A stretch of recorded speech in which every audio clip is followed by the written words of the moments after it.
goals and adapt to climate impacts. And this year, the world's on track to meet the climate finance pledge that made under the Paris Agreement, $100 billion to raise collectively. But we need more investment from public and private sector alike, especially in places that have contributed so little to global emissions, but face some of the worst effects of climate change, like the Pacific Islands. The United States is working directly with the Pacific Island Forum to help these nations adapt, build resilience to the climate impacts, even as we lead the effort to build innovative new partnerships that attack the global challenges from all sides. From the First Movers Coalition, which is mobilizing billions of private sector community and the private sector commitments, to creating a market demand for green products in carbon-intense sectors like concrete, shipping, aviation, and trucking, to the Agricultural Innovation Mission for Climate, which is bringing farmers into the climate solution and making our food supply more resilient to climate shocks, and the Global Methane Pledge, now endorsed by more than 150 countries, which expands our focus beyond our carbon emission targets to reduce the potential greenhouse gases in our atmosphere by 30% in this decade. It's all within our capacity. We need to bring the same commitment and urgency and ambition as we work together to meet the Sustainable Development Goals of 2030. These goals were adopted at the United Nations in 2015 as a roadmap for improving lives around the world. But the hard truth is, for decades of progress, the world has lost ground these past years in the wake of COVID-19, conflicts, and other crises. The United States is committing to doing its part to get us back on track. All told, in the first 2 years of my administration, the United States has invested more than $100 billion to drive development progress in bolstering food security, expanding access to education worldwide, strengthening healthcare systems, and fighting disease. And we've helped mobilize billions more in the private sector investments. But to accelerate our forward progress on the Sustainable Development Goals, we all have to do more. We need to build new partnerships that change the way we tackle this challenge, to unlock trillions of additional financing for development, drawing on all sources. We need to fill the gaps and address the failures of our existing system exposed by the pandemic. We need to ensure that women and girls benefit fully from our progress. We must also do more to grapple with the debt that holds back so many low and middle-income countries. When nations are forced to service unsustainable debt payments over the needs of their own people, it makes it harder for them to invest in their own futures.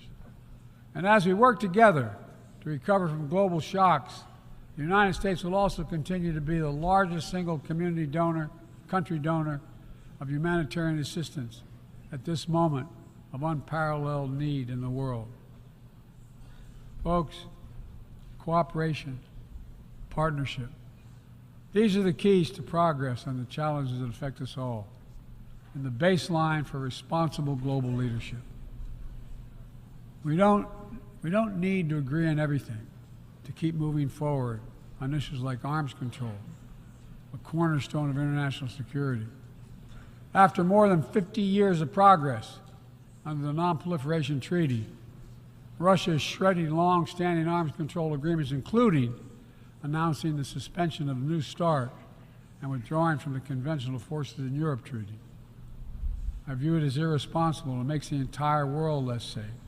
The United States is going to continue to pursue good faith efforts to reduce the threat of weapons of mass destruction and lead by example, no matter what else is happening in the world. This year, we safely destroyed at least the last chemical munitions in the U.S. stockpile, fulfilling our commitment toward a world free of chemical weapons. And we condemn the DPRK's continued violation of UN Security Council resolutions, but we are committed to diplomacy that will bring about the denuclearization of the Korean Peninsula. We're working with our partners to address Iran's destabilizing activities that threaten regional and global security and remain steadfast in our commitment that Iran must never acquire a nuclear weapon. Now, even as we evolve our institutions and drive creative new partnerships, let me be clear. Certain principles of our international system are sacrosanct. Sovereignty, territorial integrity, human rights. These are the core tenets of the UN Charter, the pillars for peaceful relations among nations, without which we cannot achieve any of our goals. That has not changed, and that must not change. Yet, for the second year in a row, this gathering, dedicated to peaceful resolution of conflicts, is darkened by the shadow of war. An illegal war of conquest brought without provocation by Russia against its neighbor Ukraine. Like every nation in the world, the United States wants this war to end. No nation wants this war to end more than Ukraine.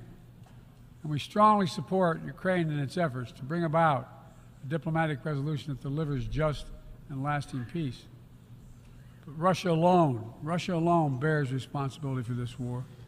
Russia alone has the power to end this war immediately. And it's Russia alone that stands in the way of peace, because Russia's price for peace is Ukraine's capitulation, Ukraine's territory, and Ukraine's children. Russia believes that the world will grow weary and allow it to brutalize Ukraine without consequence. But I ask you this: if we abandon the core principles of the United States to appease an aggressor, can any member state in this body feel confident that they are protected? If you allow Ukraine to be carved up, is the independence of any nation secure? I'd respectfully suggest the answer is no. We have to stand up to this naked aggression today and deter other would-be aggressors tomorrow. That's why the United States, together with our allies and partners around the world, will continue to stand with the brave people of Ukraine as they defend their sovereignty and territorial integrity and their freedom.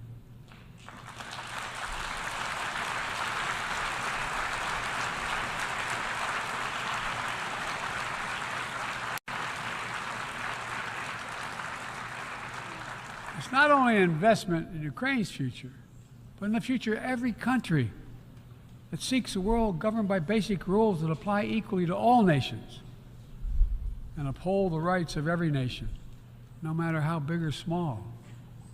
Sovereignty, territorial integrity, they are the fixed foundations of this noble body. And universal human rights is its North Star. We cannot sacrifice either. 75 years ago, the Universal Declaration of Human Rights captured a remarkable act of collective hope. I say that again, collective hope. Drafted by a committee representing different regions, faiths, philosophies, and adopted by the entire General Assembly. The rights contained in the Declaration are elemental and enduring. And while we still struggle to uphold equal and inalienable rights of all, they remain ever steady and ever true. We cannot turn away from abuses, whether in Xinjiang, Tehran, Darfur, or anywhere else.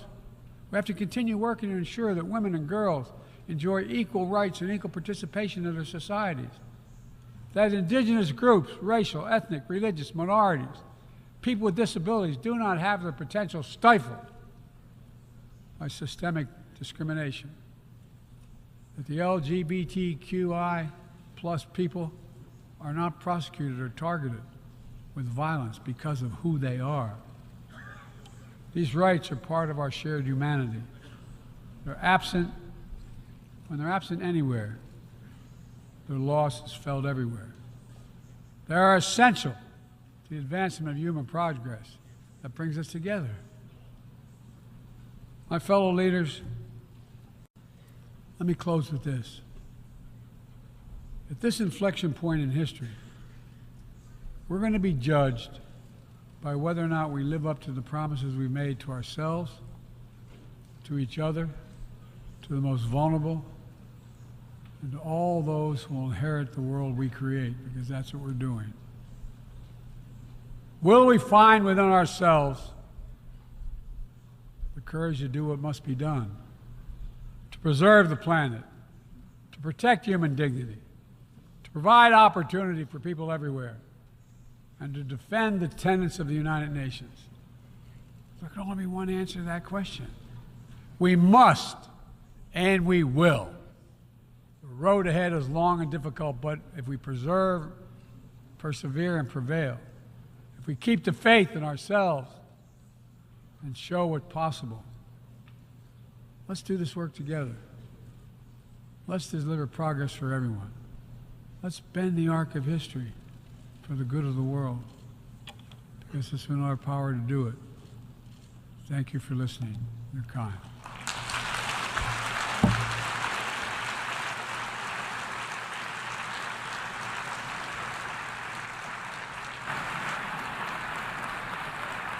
On behalf of the Assembly, I wish to thank the President of the United States of America for the statement just made, and I request protocol to escort His Excellency. May I